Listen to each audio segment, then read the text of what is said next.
Concussion Chats. My name is Taya. Concussion Chats is a podcast hosted by the McGill Students for the Concussion Legacy Foundation with the help of Nick from Concussion Talk podcast. We are dedicated to providing hope and strength to those suffering from concussions through sharing experiences. And today I have a recording of Wendy.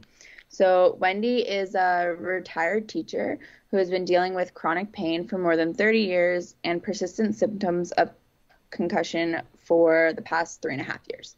She will be sharing some of the information she's gathered as well as coping strategies she's used that have helped her manage both of her conditions. Hi, everybody. I'm Wendy. My pronouns are she and her. Before I get started, I'm just going to kind of acknowledge that this is stuff that I found useful for me. It may not be useful. Is everybody frozen? Okay. Teo was frozen. I didn't know if it was everybody or just me. It's been useful for me. It's been really helpful for me. It may not fit for you. And that's one of the things that really annoys me about some of the stuff that we get from medical professionals, and that is they think that one size fits all, and it just doesn't. It never did. So take what you like, leave the rest. I'm sort of trying to work this into like 3 different sections. Don't know if I'll be successful. One is kind of the approach that I've learned to take to my particular situation. And then there's some information on pacing that I've gathered over the last 3.5 years, and some information on goal planning and how goal planning with a chronic illness or chronic pain condition or PCS differs from the goal planning that we're all taught in school. And in business and all that, because some of the concepts are the same, but the steps are slightly different. So the biggest thing I have learned through this is that concept of meet yourself where you are. And I find that to be just terrifically important. And it has to find out, to give you an example of, because people who've been here for a while know that I do some volunteer work teaching, and that it comes from the kind of the notion of, if you expect too much of yourself, it's never going to work.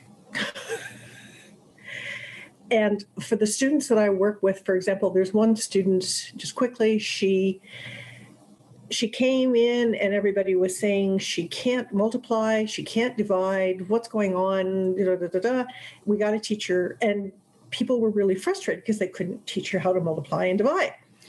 So when I sat down with her, I just kind of went, okay, well, let's just review some of the stuff. And in reviewing stuff, I found out poor kid couldn't add or subtract. So several people had been working with her hammer and tongs to try and teach her how to multiply and divide. Well, if she couldn't add and subtract, she was never going to be able to multiply and divide. So it's that going back to where you are right now before you set up any goals for yourself or before you expect progress in a certain way. And I think that's one of the things, she's not here this morning, that one of the things Naomi's been talking about recently is that in her through therapy through WSIB, they're pushing her and pushing her and pushing her and pushing her to do all this stuff that her body just isn't ready for. So it's this notion of, in the process, being gentle with yourself and taking a minute to find out, what is it that I can do right now? And what is it that I need right now? It's a kind of for me, just with this thing, it's been a kind of a dance. Sometimes I can lean in a bit. Notice I didn't say jump in. I can lean in. And other times I need to pull back And again, this whole thing of, like we've talked about here before many times, that recovery and healing and progress isn't linear. It just doesn't do this. No matter how many times people will try and tell us it does, or we would want it to, it does this all the time. But the cool thing is, we may start here, but we forget that even though we get up here and we take a drip, we're still farther along than we were in the first place. I'm not sure that was terribly clear. However, my apologies. The notion is really you can have expectations, and we can work towards something, and we can try, but the expectations, thank you, Ellen, that's reassuring. The expectations that we have for ourselves, we need to be gentle with ourselves, basically. And we need to be as gentle with ourselves as we would be with someone else that we were trying to help. And that's one of the things that I've learned is, we've talked about it before. Would I say the kind of things to other people that I say to myself? Would I expect someone else with a serious concussion to be doing what I'm expecting myself to be doing? And 90% of the time or more, if I'm honest with myself, the answer is no.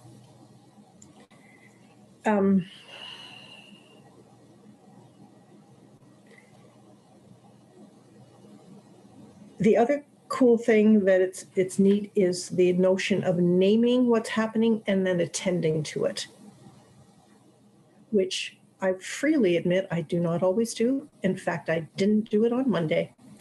And anybody who was here on Monday who heard me talking about the fact that I ended up having to do a whole pile of stuff with tech support, and I came out of it with just a screaming headache. I didn't do that. What I did was I kept trying to go on with my day, so that by the time 8:30 came, I was just a mess, and I was a mess all day Tuesday as well.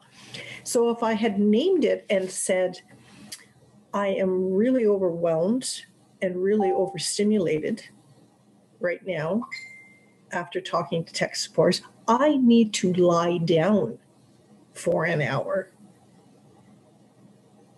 there's a really good chance that my day would have turned out differently and my Tuesday would have been very different.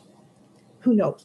But it's that notion of if I'm feeling frustrated right now with my progress or my perceived lack of progress, name it, I'm really frustrated.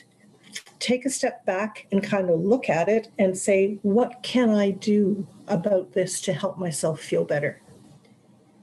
And it helps in two ways, because when you do that naming, you take a little step back and it gives you a bit of perspective, so you don't get lost, or so I don't get lost in the emotion of the frustration so much. And it can also help kind of, because when it, at the risk of getting even remotely technical, when you're in the emotional response to it, the amygdala and the hippocampus are the ones that are running the show. And the prefrontal cortex, which is your thinking, judging thing, is not running the show. It gets really tamped down. So if you take that step back and observe yourself, it gives your planning brain a chance to come back online, so to speak. That's a really non-technical explanation. So, having said all that, how the hell do you do all this stuff? Do you think you want me to start with goal planning or pacing? Or do you even care? I mean, you could do, honestly, either or. They both go hand in hand, really. Okay. All right. Then let's start with goals. And they still use, for the concussion stuff and chronic pain stuff, they still use that acronym of SMART. that I think we've almost all of us have encountered at some point in our lives. What is it? Specific, measurable, achievable or attainable, realistic, and time specific. We need to change that a bit. So what the SMART goals look like for chronic illnesses or chronic pain conditions is S is sustainable, because the idea is you want to be able to pick something that you can do a little bit of consistently. Is it meaningful? The M is meaningful,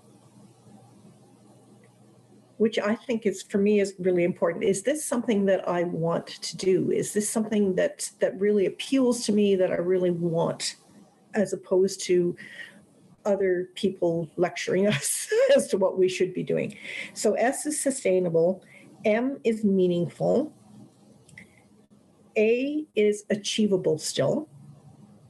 So what does this look like? Can I do it with the time, the resources, where I'm at physically and emotionally right now? Is it something that's achievable? Like, I'll talk about this in a sec. R is realistic. Now, I will be honest, I sometimes have a little trouble differentiating between achievable and realistic, because they sound a lot of the times an awful lot the same to me. However, the way I look at realistic is, are my expectations for myself reasonable? So I like to substitute reasonable for realistic there. So, for example, everybody's heard that, or most people of you have heard that, I'm having trouble building up to walking the way I used to be a big walker. And so for me to say,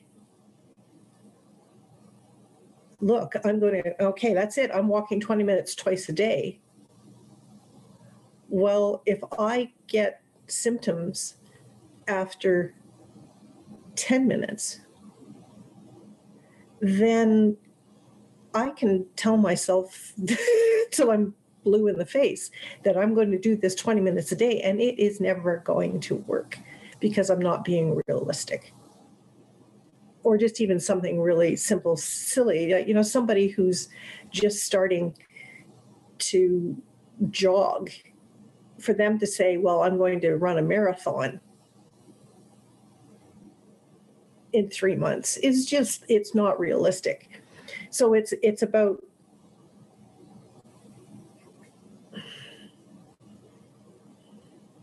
looking at the reality that's in front of us and dealing with that, rather than what we would like to have happen. Let's deal with what can in fact happen. And then the last one is T, still stands for timed. It stands for time, but it stands for timed. So in other words, instead of just saying, brain freeze. Instead of saying it's time specific, in other words, I will be to walking 20 minutes twice a day within 2 weeks. It's more a case, I will walk for 10 minutes and no more. And the idea is to resist the urge to do more, because it's in the feeling good in the moment and deciding to do more that we quite often run into trouble. So it's that notion of, you time it, you leave it there, and you don't go beyond that in that session. So if you're going to increase your time, you plan ahead. And that gets into the pacing stuff. Was that reasonably? Did I confuse anybody? Okay. If I confused anybody, you got a question, stop me. I'm also taking notes that I'll post on the Facebook page. Okay. Okay, which gets us into pacing. Okay, if I go for all, okay, I'm looking at my watch. Okay, I got about 10 minutes, another 10 Don't minutes. worry about the time. I'm free for later on too. So Okay. if people want to chat afterwards, don't worry about the time. I think this is super important stuff. Okay. So pacing is one of the hardest things I've had to learn to do. Just like I am no expert on this stuff. So just, as I said, it's a continual dance. Sometimes I get it down really well, and sometimes I just don't do a good job of the pacing at all. But just for the sake of physical activity right now, exercise, because it's a good example, I'm going to go with the walking example. So how to pace. Wherever you're at, the first thing they suggest doing is deciding take an inventory, where is your baseline? And your baseline is basically how much you can do of anything before symptoms set in. Or in your case, when you're taking your baseline, okay, to take your baseline is, let's say I'm going to revise that. You're doing your activity, and as soon as you notice symptoms clicking in, whatever the symptoms are for you, that's your baseline. And they suggest doing it with the same activity for over 3 days. Doesn't have to be 3 days in a row, but over 3 days. Okay. When you notice the pain flare, or for me, it's quite often the confusion flare, when you notice it, just take a minute to write down for yourself, what was the limiting factor? What stops you from going further? So was it pain, lack of energy, lack of motivation? For me, with a cognitive task, quite often it's confusion, fatigue and confusion set in. So as soon as I get fatigued, I get confused, all that kind of stuff. So you take 3 measurements over 3 days. Then for those 3 days, you take that measurement and average it. So you get the average of the 3 days. Then when you get that average, and I'll give you an example, reduce it by 20%, at least. Okay, so let's say you do 15 minutes of walking for 3 days in a row for 45 minutes in total. Divide by 3, so you get 15 again. And then if you reduce it by 20%, that's 15 minutes times whatever, get to 0.80, it gives you 12 minutes. So that's the kind of long involved way of doing it. Not too long involved, but it's still more involved than I adore, frankly. But there you would start at your 12 minutes and then build from there. Then what you would do is, the ideal would be to repeat the task daily for the first week using that baseline and not going past it. And if you're feeling good and it's working, then you can increase it, and they say don't increase it by more than 10%. And then do it for another week, et cetera, et cetera, et cetera. But they say the goal is to not increase by any more than 10% at a time.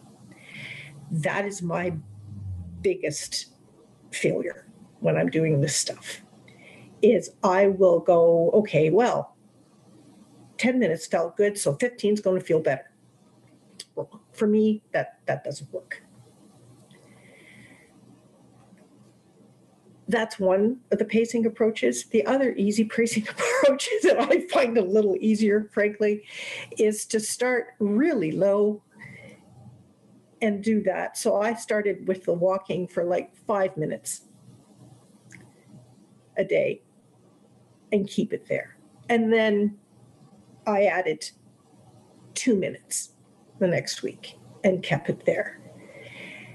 And that seemed to have worked well for me. So, but I mean, that's a lot of verbiage there, but the whole point is still start low, go slow, and resist the urge to just jump in feet first.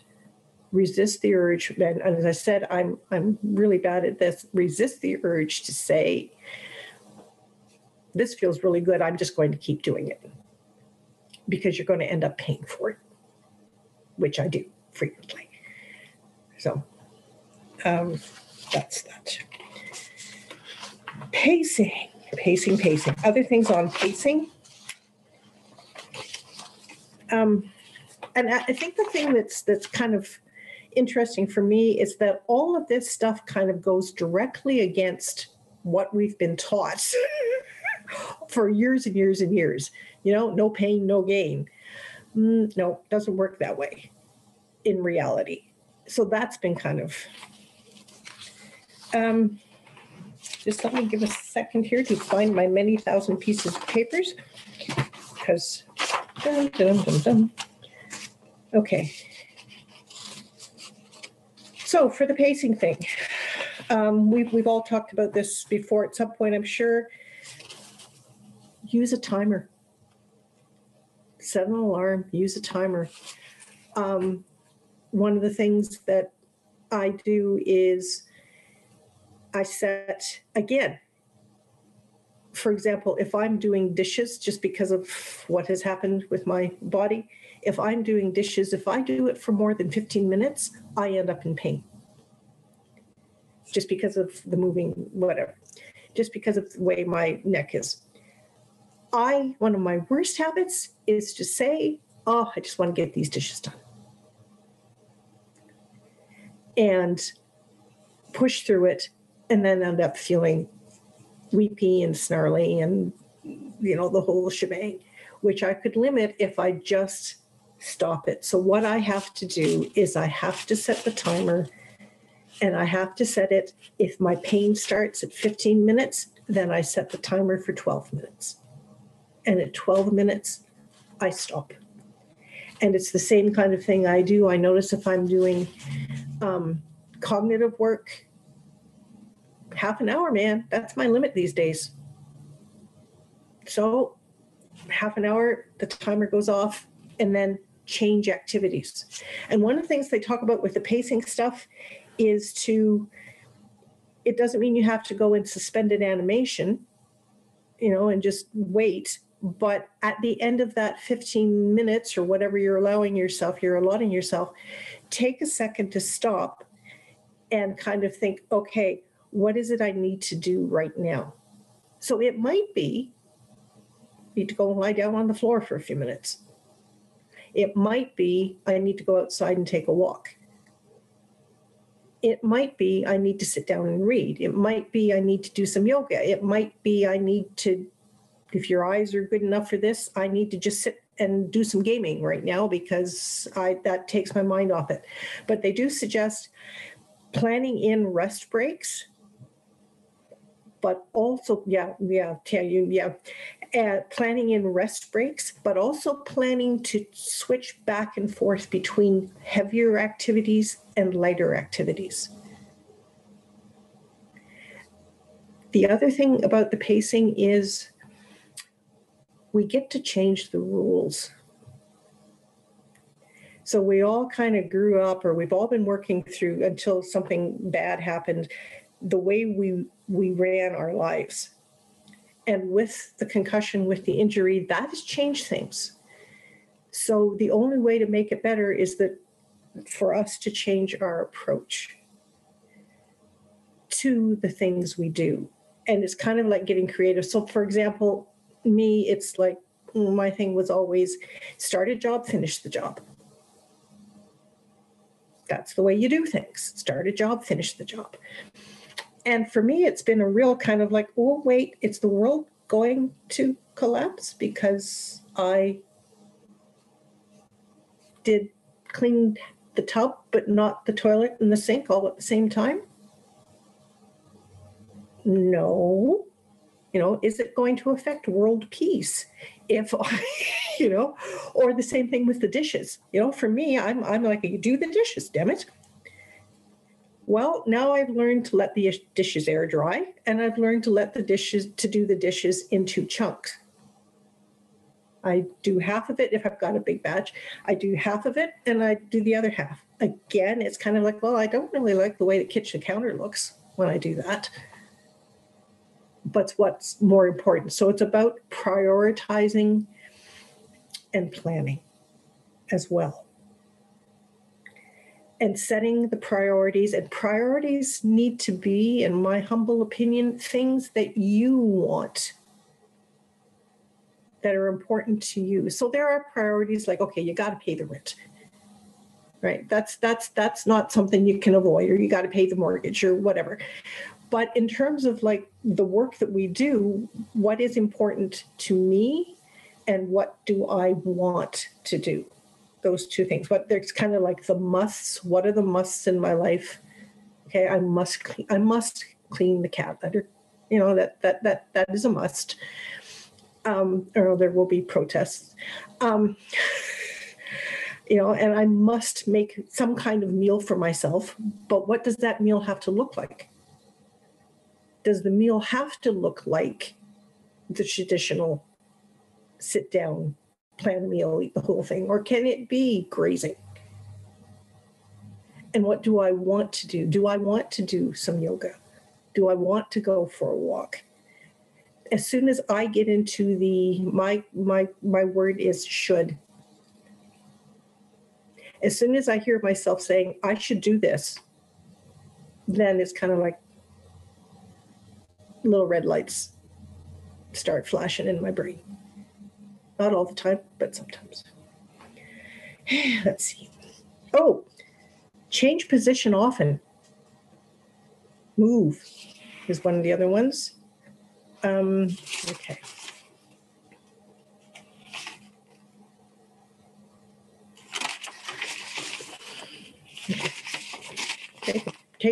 Take a break from the pain. That's a really good one.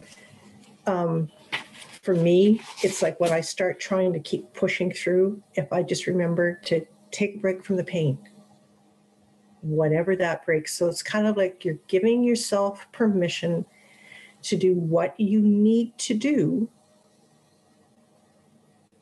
to feel a little bit better. The other thing I do is I've taken a page out of the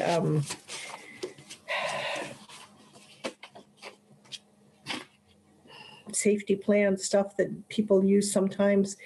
And I have a list of, you can do a list, you can do it on little cards. I can't remember what those little things are called. File cards, those little things. Cards, like cue cards? Sorry, yeah, cue card, yeah, those things.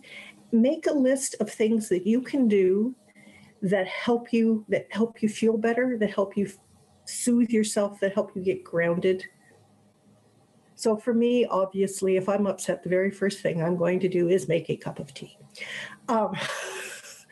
But it can be, lie down, go for a walk, make a list. It's almost like an emergency self-care list of anything. It could be take baths, call a friend, whatever, all the things, any and everything that you enjoy, that make, pet the dog, play with the dog. For me, it's play with the cats. Sometimes it's just pet the cat. Anything that helps you soothe yourself and care for yourself. I keep mine on the inside of a cupboard door. And if I'm just really in a state and I don't know what to do with myself, then I'll go over and I'll open the cupboard door and I'll okay, what can I do? Because sometimes, and this sounds silly, but sometimes we forget to remember what we can do for ourselves. And that's my story. I have a whole lot more shit here, but that could go on forever. So I'm going to stop there. I am in the process of putting together some resources, and when I get that done, I'll send you the document, Taya. There's some good books out there. And I do have a topic if you want. Yeah, sure. Okay. It's a two-pronger. Of course it is with me. One would be, what if, the question I'm just going to ask today is, what would meeting yourself where you are look like for you today or tomorrow? That's part of it, which you can think about and not say anything about, or if you want to say something about it, that's cool. The other thing is there, if you wanted to say, is there something about the stuff that I've gone on about that you think might be helpful? Is there something that I've gone on about that won't be, you just like, nope, not for me, puppy. And I think that's kind of important because we often don't get the chance to say, hey, no, that doesn't work for me.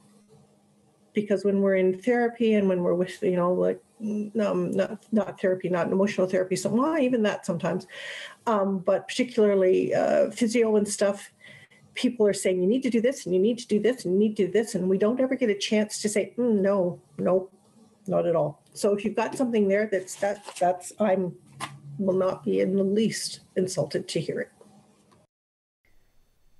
Today I have Emily, who is also part of McGill Students for Concussion Legacy Foundation, as well as Nick from Concussion Talk podcast, and his co-host Aaron, who is also the coordinator for the Newfoundland and Labrador Brain Association, joining me.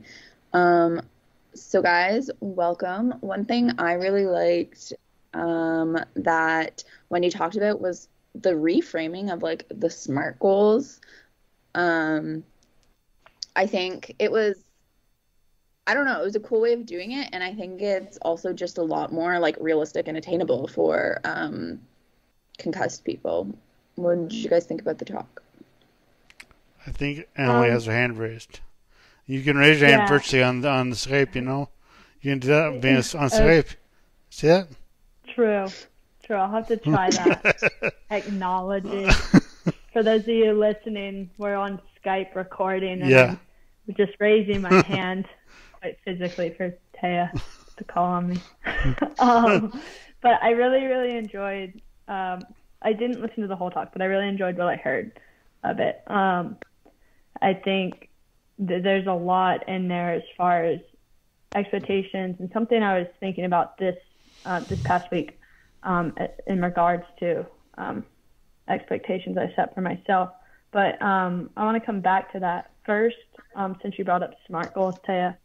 I'm pulling a blank on what the T was, and also how did she define the difference between achievable and realistic? So basically what she said for like chronic illness, chronic pain, she said S is sustainable. So pick something you can do a little bit of consistently. M is meaningful. So is this something I want to do that appeals to me, what I really want, opposed to like what other people are lecturing me to do? And then A is achievable, which she meant, what does this look like? Can I do it with the time and resources where I'm at physically and emotionally right now? So I guess achievable as in like right now sort of thing. And T was and time. Realistic, like realistic was, are my expectations for myself reasonable? Like you can sub-realistic for reasonable, sorry. And then her example was like, she has like her walking goal and has some challenges with that. So saying like, I'm going to walk for 20 minutes twice a day, but even when like she knows like, oh, like I get symptoms after 10 minutes, like obviously that's not a realistic goal for her. Because like that's not thinking realistically. Or like someone that's never run before wanting to run a marathon in 3 months. Like, so I guess realistic is more like what can in fact happen. But yeah, I think what you're saying, like the achievable and the realistic are kind of hard to differentiate, I guess.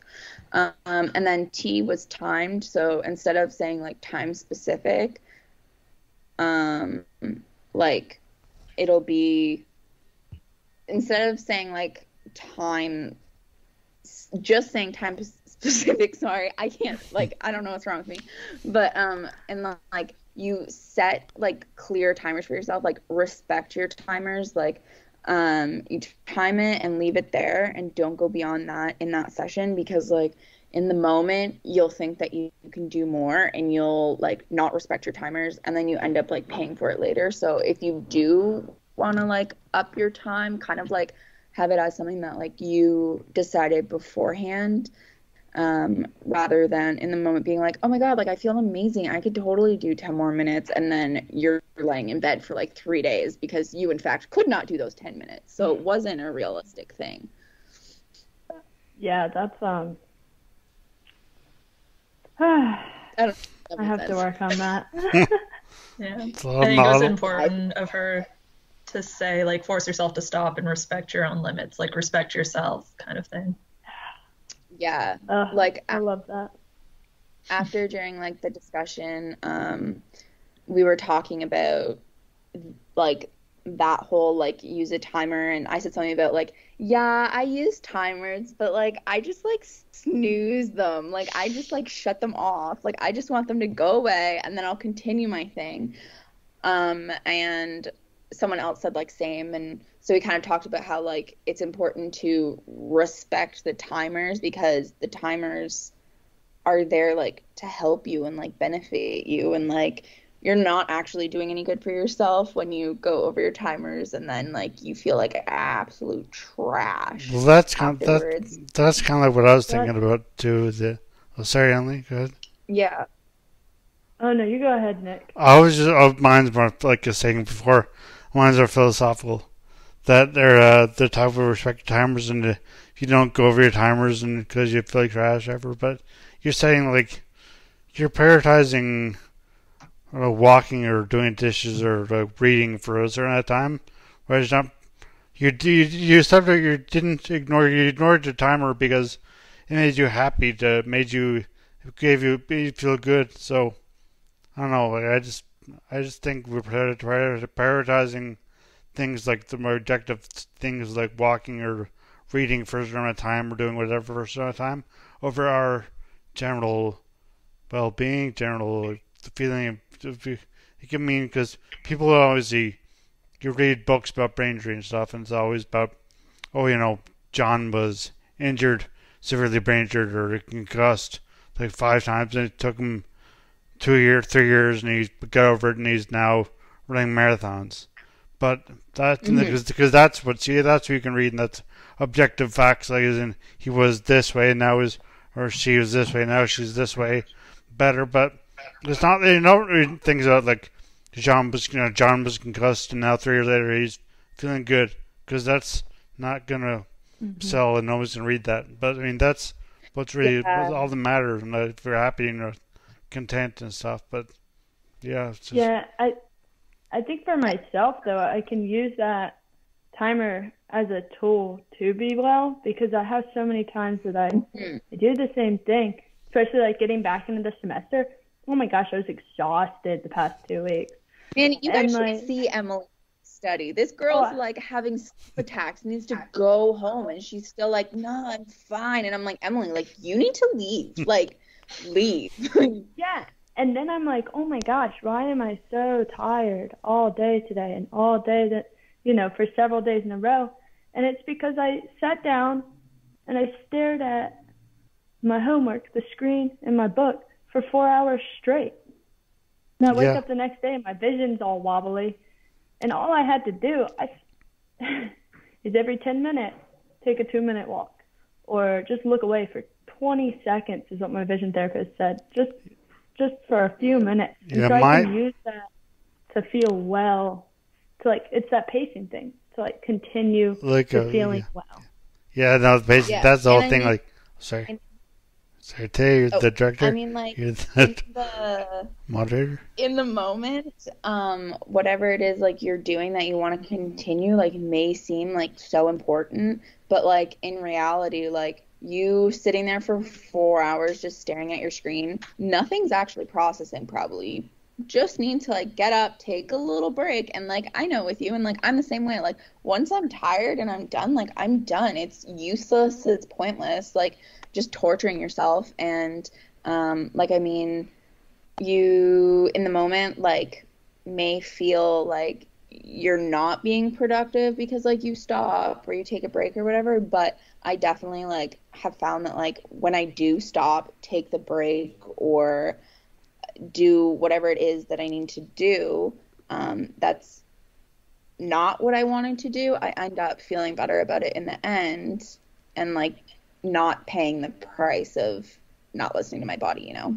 Yeah, my kind of comment is actually more, I guess, because taking like philosophical, more just societal than like, obviously people need to set timers for themselves. They want to feel better about, like, they want to be able to go back to school or whatever, and that's something that's so deep and like you have to do that to go back to work or school or wherever now, and that's fine. Like, I'm not gonna disagree with any of that because, you know, people have different goals, and that's what's goals apparently. But the big thing now is, but I just think, I mean, in general, that's just like that we're prioritizing doing things other than being content. And I think Erin has raised her hand virtually. It just reminded me, like, what we're talking about now, something Wendy had mentioned, the no pain, no gain aspect. And I think that's a lot of things that athletes always have in mind. It's like, that's how you get through a lot of your, like, coaching and training, and, like, you always want to push further or else you're not actually going to get further. And then I think that plays a lot into the recovery after a concussion too, is like, oh, well, if I'm not feeling the pain, like, I'm not going to get better kind of thing. Everyone's liking this virtual hands up thing there, aren't they? Yeah. Oh, I was just gonna go. Aaron, I totally agree about the no pain, no gain thing. That is such a the amount of injuries I played through. Nick, you can lower your hand now, Emily. You can. Okay, I'll I wanted to go back on what you were go for it. What you were talking about, the culture thing. Yeah. Because that is so true, and I did have this experience this week where like what you were saying is, like, society wants to hear these, oh, John ran, a marathon after 5 concussions. Yeah. Versus, oh, John is content and happy with his life. Yeah. And I so get that. And I had this experience this week. I'm going to try and tie this in. Where I noticed that last semester was my best semester, GPA-wise in university. Congrats. Grade-wise. Thank you. But I looked at it, and I was still like, it could be better. Yeah. And that's like, and then I meet with my financial aid advisor earlier this week, and the first thing she says to me is, hey, I'm so excited to see how your semester went. You did so well. That made me so happy to see. And I was like, oh my gosh, like, I did do okay. But I'm constantly putting this, and this is a bit of a society thing. I'm constantly putting this expectation that I need to do better. I need to do better. I need to do better. And, I can try to do better for sure, but I forget to stop and smell the roses, like they say. I forget to stop. You forget to remember. She said, moments of improvement. You forget to remember. She said, you forget to remember to stop. Yeah, and I feel like this is something I'm trying to do. I'm trying to remember those moments, because those are the moments where I can look at my life and be, oh, I'm content. Oh, I'm happy. Yeah. And you're right. That is what matters. Yeah. Because, yeah. And that's what I have to say about that. Taya. No, that's... I was also gonna just like on what Aaron was talking about, like how like athletes, especially like the no pain no gain thing. I think we've talked about this a lot in like the support group, just how like everyone's like a type A personality, like they were before their concussion sort of thing, and like just how that I don't know, that makes the whole recovery thing so much more difficult in a sense, because like you're not living up to these big stories like Nick's talking about, like Joe was able to run a marathon and It blah was blah blah. John. If It whatever, who cares? Um, but no, and I mean, definitely like with talking to people in the support group, like that does also give people like this like sense that like their recovery isn't enough and like they're not in the right place and they should be somewhere else, where like Emily was saying, like always wanting more for your, like expecting more from yourself and like not being like happy with the grades she got last semester even though they were great. Like I'm the exact same way. And so I think that kind of thing kind of plays into like the recovery thing, and everyone kind of expects like, well, so and so was okay, and they were able to do all this, like I should be there, and not like acknowledging like, oh wow, like I have come a long way, like I used to not be able to blank and now like I can do this for like 2 times as long, or just things like that. And it kind of like minimizes people's progress, which sucks. Mm-hmm. But the prioritizing is super, super important. Yeah. Nick? So the other thing I think about raising your hands like this is that now we have no indicator of time, because I used to raise my hand when there's so much time left, but now it's going to be messed up, so I won't raise my hand again. But that was for me to talk. But next time I raise my hand, it'll be indication of time. Okay. But anyway, what was I gonna say? Oh yeah, like I know people. It's important for people to do that, to set goals and just to have like the type A personality, especially to be able to say, you know, I'm just saying that I always think, oh, I could do better, I could do better, I could do better, and people need that now, and it's kind of like it's weird to say it's too late for that, but too late for them now. It's not too late for them. It's just like that's what the whole thing is. This the way society has developed us, that we're just like, it's good to want more and to need more and to stuff like that, but that's for the society in general. That's for the world won't move ahead. Everyone just is content, which is like, move ahead. We didn't even move ahead. Like move ahead. Of course, move ahead. People still live. People be alive, but that's not the way our society and democracy and capitalism and all get really, really philosophical and stuff like that, blah blah. But you know, yeah, so yeah. And like you're saying, like it, like obviously, like it's great to want more for yourself and want to improve and all of that. Like that's good. Like that's how everyone should be. But I think it's definitely just about how, like, on top of the improving, like I mean, I can't say everyone, like from experience, I know that like, yes, I want to improve, but I also will like shit on and not like acknowledge the improvements that I've already made and not see them as worthy or any good, and just want to be better and get better at everything, when it's also important to just kind of like be happy with where you are in the moment and acknowledge how far you've come, you know. Emily? Yeah, there's a bit of that mindfulness aspect in there, right? Being present to the moment and not constantly tripping up about the future. The other thing, the perfectionist in me was absolutely offended by, but I absolutely loved, was Wendy. I think she was bringing up this concept of some is better than none. It doesn't. Oh, that killed me. I know it's so hard for me to process and understand, but I was talking to my sister about it last week because she was absolutely freaked out about something. But I was like, oh, a little bit is better than none. And she was talking about it, I think, in reference to doing dishes. She does like half of them. But it makes, and like me, like, I don't want to sit down and do assignments unless I can do the whole assignment then. Let me tell you guys, trying to write a 4-page, 5-page, 10-page paper in one sitting is not realistic. I have to do that over time. Trying to read the whole, because I mean, guys, I've been trying to do this for years. Read the whole textbook in like 2 nights. And you must do a lot of labs, do you? How do you sit down and do a full lab assignment in one night, one sitting? That must just that's exhausting. Think about it.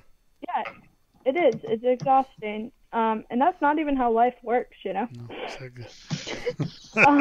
So, like, I don't even understand why I want to make it. It's so funny. Because I'm like the exact opposite. I'm like, oh, I wrote my name. Good job. Like, oh, no. Go, Aaron. Everything done. I can't leave things. Like, I obsess over it until it's done.